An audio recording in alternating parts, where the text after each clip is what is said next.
नमस्कार विद्यार्थी मित्रांनो, तुम्ही जर आपला चॅनल सबस्क्राईब केला नसेल तर सबस्क्राईब करा आणि हा व्हिडिओ लाईक आणि शेअर करण्यासाठी मुळीच विसरू नका. मी आहे प्राध्यापक Nilesh Gawade, assistant professor, department of commerce, Sant Dnyaneshwar महाविद्यालय, सोयगाव. आणि आजचा आपला टॉपिक आहे डेप्रिशिएशन. डेप्रिशिएशन म्हणजेच काय तर घसारा. आपण ह्याच्या पाठीमागच्या व्हिडिओमध्ये पाहिलेलं आहे की बेसिक पार्ट ऑफ अकाउंटिंग आपण पाहिला. त्याच्यामध्ये आपण पाहिलं की अकाउंट म्हणजे काय, अकाउंटन्सी म्हणजे काय, बुक किपिंग म्हणजे काय, classification of accounts, rules of accounts, journal entries, ledger posting आपण पाहिलेलं आहे. आणि त्याच्यानंतर आपला आता नेक्स्ट टॉपिक आहे की डेप्रिशिएशन. आता ह्या डेप्रिशिएशन पाहत असताना आपण पाहतो की बिझनेसमध्ये दोन प्रकारच्या ॲसेट असतात. एक करंट ॲसेट आणि दुसऱ्या फिक्स्ड ॲसेट. तर फिक्स्ड ॲसेटमध्ये कोणकोणते ॲसेट येतील? तर फिक्स्ड ॲसेट म्हणजे ज्या आपण एकदाच त्याच्यामध्ये इन्व्हेस्ट करतो आणि ते जास्त दिवस आपण बिझनेसमध्ये त्या वापरणार असतो. म्हणजे की लाईफ टाईम बिझनेससाठी आपण त्या खरेदी केलेल्या असतात किंवा जास्त कालावधीसाठी आपण त्या खरेदी केलेले ॲसेट, त्याला आपण फिक्स्ड ॲसेट म्हणतो. अशा स्वरूपाचे ॲसेट असतात.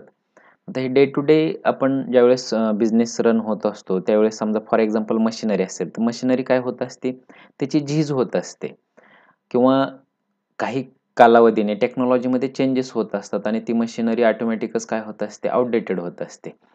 मग त्यावेळेस बिझनेसला काय करावं लागेल की ती जी ॲसेट आहे ती पुनर्खरेदी करावी लागेल किंवा पुन्हा खरेदी करावी लागणार आहे किंवा तिची ॲडव्हान्स व्हर्जन खरेदी करावं लागणार आहे. त्यावेळेस एकदमच बिझनेसमॅनकडे जास्त पैसा येणार आहे का? किंवा तेवढा पूर्ण पैसा इन्व्हेस्ट करणं शक्य आहे का? तर नाही. त्यामुळं काय केलं जातं की फिक्स्ड ॲसेटची जी किंमत असेल त्याचे डेप्रिशिएशन कॅल्क्युलेट करून दरवर्षी तेवढं डेप्रिशिएशन काय केलं जातं, प्रॉफिटमधून आपल्या मायनस केलं जातं आणि त्यामुळं आपल्याला ॲक्च्युअल प्रॉफिट मिळत असतो. तर आपण डेप्रिशिएशनचं मीनिंग पाहूयात.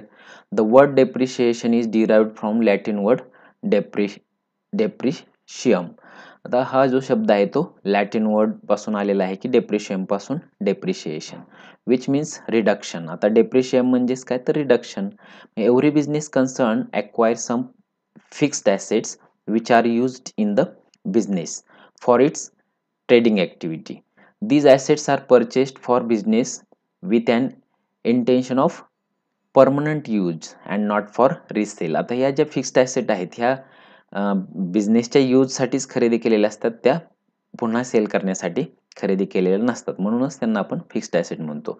Working life of all fixed asset except land decreases with the passage of time. तर लँड ही फिक्स्ड ॲसेट आहे, परंतु तिच्यावरती डेप्रिशिएशन कधीच आकारलं जात नाही. उलट कधी कधी काय होतं की त्याच्यामध्ये ॲप्रिशिएशन होत असतं. The value of these assets decrease every year, so reduction in the value of fixed asset due to its wear and tear or actual use is called as depreciation. आता लक्षात आलं असेल तुमच्या की डेप्रिशिएशन म्हणजे काय, तर आपण त्या जी फिक्स्ड ॲसेट आहे तिचं लाईफ जसं जसं वाढेल तसं तिची किंमत काय होते, कमी होते किंवा तिचा वापर केल्यामुळं ती निकामी होत जाते किंवा तिचं विअर अँड टिअरमुळं काय होतं किंवा ॲक्च्युअल यूज केल्यामुळं तिची किंमत कमी होत असते. तर त्यालाच काय म्हणायचं, डेप्रिशिएशन. परंतु काही ऑथरने त्याचे वेगवेगळे डेफिनेशन केलेले आहेत. तर आपण पाहूयात की आर.एन. कार्टर यांच्या मते depreciation is the gradual decrease in the value of asset from any cause. की आपण पाहिलं की त्या ठिकाणी वेगवेगळे कॉजेस आहेत बिझनेसच्या फिक्स्ड ॲसेटचं व्हॅल्युएशन कमी होण्यामध्ये. त्या सर्व कॉजेसच्या म्हणजे कुठल्याही कॉजेसनी त्याचं काय होऊ शकतं, डेप्रिशिएशन होऊ शकतं. नेक्स्ट ऑथर आहेत की R.G.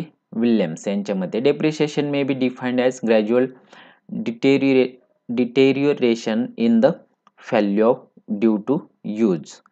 या ठिकाणी हे सुद्धा काय की एक प्रकारे तिचं यूज केल्यामुळं वस्तूची किंमत कमी होत असते. नेक्स्ट आहे की विल्यम पिकल्स यांच्या मते depreciation may be defined as permanent and continuing dimension in the quality, quantity or the value of and asset. या वेगवेगळ्या ऑथरने अशा प्रकारे वेगवेगळ्या व्याख्या केलेल्या आहेत. नेक्स्ट आहे की ऑब्जेक्टिव्ह ऑफ डेप्रिशिएशन. आता हे डेप्रिशिएशन करायचं कशासाठी, तर एक आहे to arrive true profit or loss. आपण पाहतो की फिक्स्ड ॲसेट जे आहेत यांच्या किमती या जास्त असतात. म्हणजे बिझनेस काय करतो की त्याच्या रिसेलसाठी तर नसतातच, त्या बिझनेसच्या यूजसाठीच त्यांनी खरेदी केलेल्या असतात. आणि बिझनेसमध्ये ज्यावेळेस दरवर्षी अकाउंट क्लोज केले जातील, त्यावेळेस काय की ती वर्षभर ती वस्तू वापरलेली आहे आणि त्यामुळे त्या वस्तूचा घसारा झालेला असतो.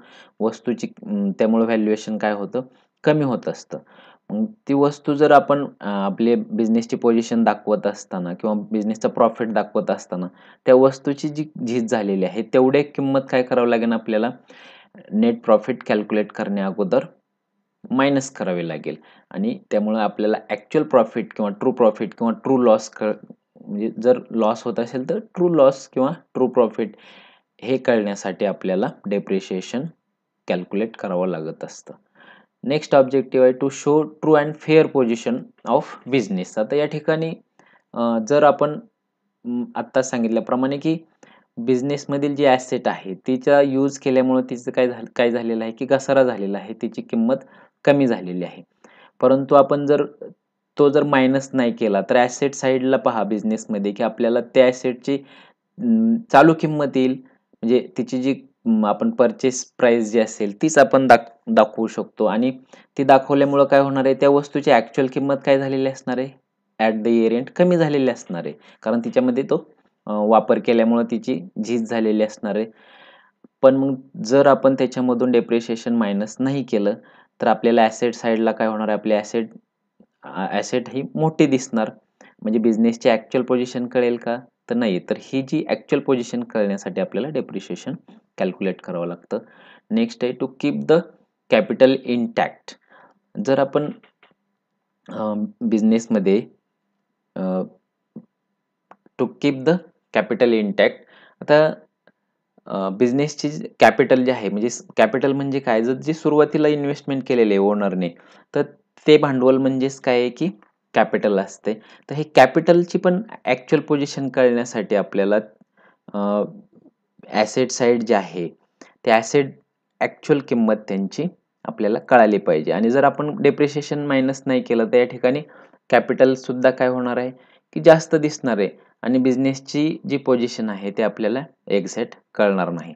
तर हे कॅपिटल सुद्धा आपलं व्यवस्थित राहण्यासाठी आपल्याला डेप्रिशिएशन कॅल्क्युलेट करणं गरजेचं असतं. नेक्स्ट आहे की कॉजेस ऑफ डेप्रिशिएशन. आता हे डेप्रिशिएशन कशामुळे होत असतं, तर त्याच्यामध्ये फर्स्ट कॉज आहे की normal and natural wear and tear.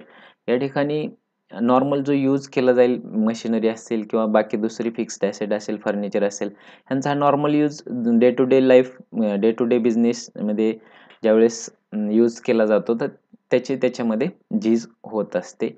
Next cause आहे की पासेज ऑफ टाईम. या ठिकाणी जसा जसा कालावधी जाईल किंवा म्हणजे वस्तूचं वय वाढेल तसतसं त्याच्यामध्ये घसारा निर्माण होत असतो. त्याच्यानंतर कॉज आहे की ऑब्सोलसन्स, की आता या ठिकाणी ज्यावेळेस जास्त कालावधी जातो त्या कालावधीच्या ओघामध्ये काय होत असते की त्या वस्तूची किंमत कमी होत असते. नेक्स्ट आहे की नॅचरल क्लॅमिटीज. आता नॅचरल क्लॅमिटीजमध्ये की पूर असेल किंवा भूकंप असेल किंवा म्हणजे नैसर्गिक कोणतीही आपत्ती असेल तर ह्या आपत्तीमुळे सुद्धा काय होत असतं की जी फिक्स्ड ॲसेट असेल तिचं नुकसान होतं आणि एक प्रकारचं तिचा घसारा होत असतो किंवा त्यामुळे आपल्याला डेप्रिशिएशन कॅल्क्युलेट करावं लागत असतं. नेक्स्ट आहे की इन्व्हेन्शन. आपण पाहतो की मोबाईल इंडस्ट्री जर आपण घेतली तर दर महिन्याला काय होतंय त्याच्यामध्ये बदल होत चाललेला आहे किंवा दुसरेही ओव्हरऑल टेक्नॉलॉजी कुठलीही जरी घेतली आपण तर त्या ठिकाणी फास्ट असा ड्रास्टिक असा त्याच्यामध्ये चेंज होत चाललेला आहे की नवीन नवीन इनोव्हेशन यायला लागलेले आहेत.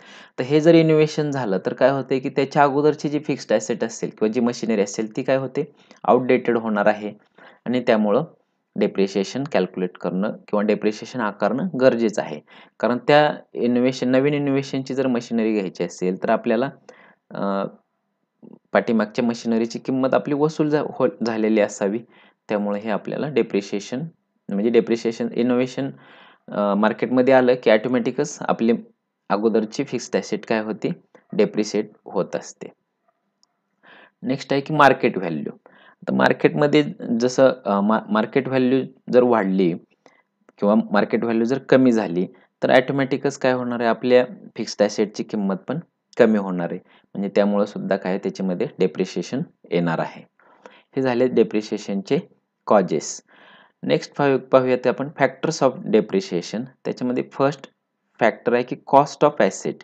कॉस्ट ऑफ ॲसेट म्हणजे काय, तर बिझनेस आपण ज्या प्राईसला ते खरेदी करणार आहे ती ॲसेट, ती म्हणजे त्याची कॉस्ट ऑफ ॲसेट.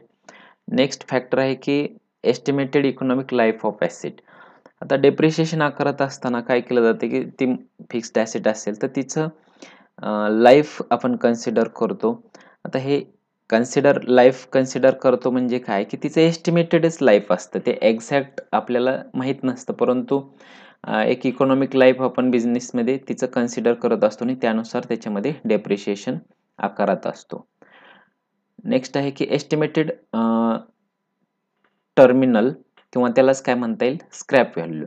आता स्क्रॅप व्हॅल्यू म्हणजे काय, तर ज्यावेळेस एस्टिमेटेड लाईफ कॅल्क्युलेट करून आपण काय करतो की तिच्या कॉस्टला डिवाइड करतो, बरोबर आहे का. आणि डिवाइड केल्यानंतर आपल्याला दरवर्षी जी अमाऊंट डेप्रिशिएशनची मायनस करायची ती अमाऊंट मिळेल, परंतु आपण त्याच्यामधून मायनस काय करतो, तर स्क्रॅप व्हॅल्यू. स्क्रॅप व्हॅल्यू म्हणजे काय, तर या ठिकाणी त्या वस्तूची म्हणजे त्याच्यापेक्षा जास्त कमी व्हॅल्यू होऊ शकत नाही, अशी जी व्हॅल्यू आहे ती तिची स्क्रॅप व्हॅल्यू आहे.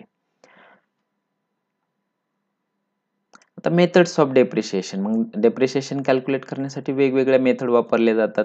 तर त्यापैकी पहिली मेथड आहे की स्ट्रेट लाईन मेथड किंवा फिक्स्ड इन्स्टॉलमेंट मेथड त्याला म्हणतात, की या ठिकाणी दरवर्षी तेवढेच डेप्रिशिएशन आकारलं जातं.